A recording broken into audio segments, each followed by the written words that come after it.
nanay at inspirasyon, ang ating Ate Lani, Congresswoman Lani Mercado Revilla! Our hearts beat to the city street. Kapusta na po, lalawigan ng Laguna! Alam niyo po, last week nandito lamang po ang alyansa ng Bagong Pilipinas at kasama po si Senator Bong Revilla na kapiling kayong lahat. Maraming salamat po sa inyong mainit na pagtanggap sa grupo ng alyansa. At ngayon, araw na ito, maaga pa lang, dumating po ako dito. Pinakinggan ko po ang mga talumpati ng Team Santa Rosa, Team Lakas ng Santa Rosa. At doon ko naunawaan ang pagkakaisa dito po sa Santa Rosa. Headed by, of course, ng aking bok, ang aking idol, Mayor Arlene Arcillas. Palakpakan naman po natin. And of course, ang kanyang kapartner, Vice Mayor Arnold Arcillas. Mga unopposed candidates, mga pinagpala talaga. And of course, pinakinggan ko lalo na ang talumpati ng ating pong kasama sa Kongreso. May bahay ng inyong gobernador at naniniwala ako kapag siya ang inyong tinulungang maging gobernador ng lalawigan ng Laguna, ipagpapatuloy niya ang magandang nasimulan ni Governor Ramil. Pagpapatuloy niya ang lahat ng sinabi niya kanina, lalo na yung kanyang pangarap na Laguna Regional Hospital. Palakpakan po natin ang ating pong Governor Ruth Hernandez. Palakpakan po natin. Kasama po ang kanyang Vice Governor, Attorney J.M. Carait. Board member pala siya ngayon. Kasama siya ng anak ko na si Ram Revilla Bautista. Makakasama mo rin sa susunod sa Vice Governor's League sa pagpapala ng Panginoon. And of course, ang ating po mga kasama dito na maghahandog ng bagong Kongreso. Ang naglingkod sa inyo for 25 years. Silver anniversary na pala niya this year. Grabe. Ang nakapula, ang tumitingkad sa araw na ito, ang congressman ng Lone District ng Santa Rosa, Roy Gonzalez! Hindi makakayanan ni Kong Roy kung hindi nakasama si Mayor Arlene at ang kanyang Vice Mayor na si Vice Mayor Arnold Arcillas. Pero kailangan din po ang tulong ng ating mga konsehal. Unahin po natin, number 3 sa balota. Dapat ma-memorize nyo ang mga numero nila. Importante ito. Mamaya mag-Q&A si Mayora. Alamin natin kung memorize na ninyo. Number 3 sa balota, Tess Aala. Number 9 sa balota, Lodi Carta. Number 11, kanumero pa ni Bong Revilla, si Mysor Serdanya. Number 14, Boy Factoriza. Number 15, Tita Mela Gonzalez. Number 16, Sonia Lacerna. At number 20, Nino Villanueva. Palakpakan naman po natin. Of course, meron tayong board member na nandito, si board member Rex Mayano. Palakpakan po natin si Buka, batang-bata. At sa ating pong 18 barangay captains at 18 barangay ng Santa Rosa, magandang umaga po sa ating lahat. Pwede bang banggitin to, Mayora? Ang ating pong mga barangay na nandito. Pwede po ba? Barangay Market. Nandito po ba? Barangay Aplaya. Barangay Sinalhan. Barangay Kaingin. Barangay Tagapo. Barangay Ibaba. Barangay Kanluran. Barangay Malusak. Barangay Labas. Barangay Pook. Wow, ang dami. Barangay Balibago.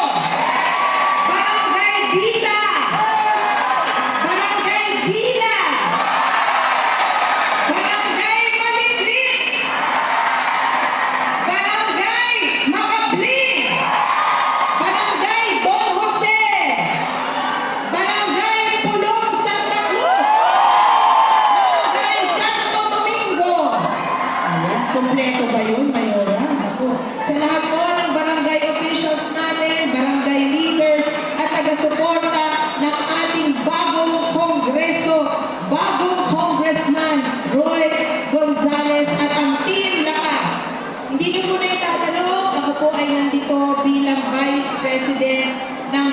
Partido Lakas for Luzon, in behalf of Senator Bong Revilla, who is our party chairman, tayo po ay buo ang suporta sa kandidato pong nasa harapan natin ngayon.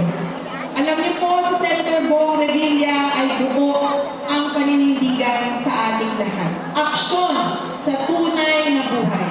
Sa panahon ngayon na panahon ng eleksyon, panahon ng kampanyahan, maraming balikusan, maraming siraan, maraming fake news. Ang mga batikos, inasat tabi po ni Senator Bong, nakita nila po sa kanyang AVP ang kanyang mga accomplishments. He has submitted 2,000 mahigit na mga Senate bills at 343 ay batas na ngayon. Kinamusta po si Mayor Arcilia kung kamusta na po yung distribution ng expanded senior centenarian law, yung mga 80, 85, 90, 95 at 100 years old, nakatanggap na ba ng ayuda dahil batas na po ito, sabi ni Mayor, nagsimula na sa Santa Rosa. A month ago, nagsimula po ito sa Malacanang, may ceremonial payout na po ito. Following day, sa Bacoor City, kung saan po ako taga-roon, which I represent, nagbayad na rin po ang National Commission for Senior Citizens bilang pagpapatunay na totoo at ini-implement na ang batas na ito. Salamat kay Senator Bong Revilla. Palakpakan naman po natin yun. Si Senator Bong Revilla pinaglaban ang mga public school teachers. For 13 years, yung ating teaching allowance ng mga public school teachers, hindi natin alam kung ibibigay ba o hindi, magkano ba, pare-parehas ba yan? Nagsimula yan, 1,500, natapos sa 5,000 pesos. Pero dahil sa batas na ang teaching allowance, dahil kay Senator Bong Revilla ng ating mga public school teachers, this school year, 2025, 2026, 10,000 pesos na automatic ang teaching allowance ng mga public school teachers po natin. Palakpakan naman po natin na. Taon-taon, mga magulang, you are burdened. Taon-taon, kumukuha po kayo ng mga birth certificate ng inyong mga anak kasi sabi nila, nag-e-expire. Dahil po sa batas ni Senator Bong Revilla, wala nang expiration ang mga birth certificates, ang mga death certificates at marriage certificates. At yan ay dahil kay Senator Bong Revilla, number 11 sa Balota. Ilan lamang po yan sa mga batas na nagagamit na natin ngayon. At ipagpapatuloy lamang ni Senator Bong Revilla ang pagtatrabaho para sa sambayanang Pilipino. Dahil utang na loob niya sa bawat isa sa inyo kung ano ang nangyari sa kanyang buhay. Kung ano na ang nangyari sa kanyang buhay public service. Senator Bong Revilla has been in service for 30 years. At hindi na po maaabot po yung 30 taon na paninilbihan kung hindi po kayo nakasuporta sa kanya simula sa pool nang siya ay naging artista, naging sikat na action star at ngayon public servant at senador ng ating bansa. Makakaasa po ba ako, Santa Rosa, sa tulong po ninyo kay Senator Bong Revilla? Number? I-memorize mo na.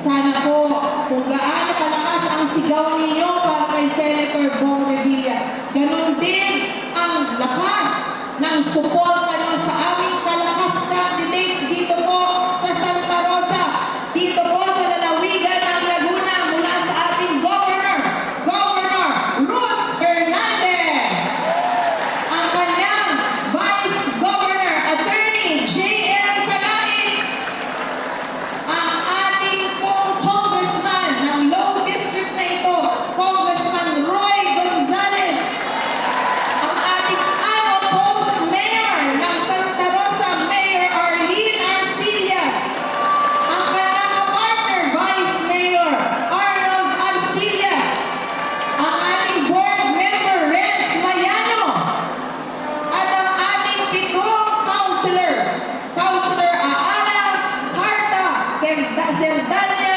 Factorisa, Gonzales, Lacerna, at Villanueva. Sila po ang magpapatuloy ng magandang nasimulan ng ating maganda,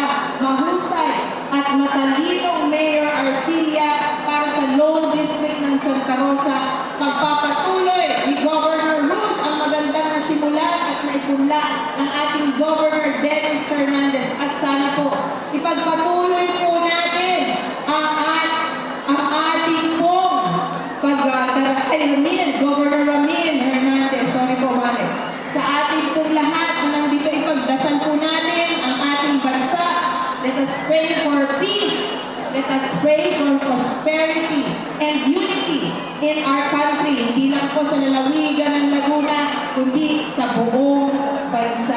Ito po si Ate Lani Mercado Revilla in behalf of Senator Bong Revilla, number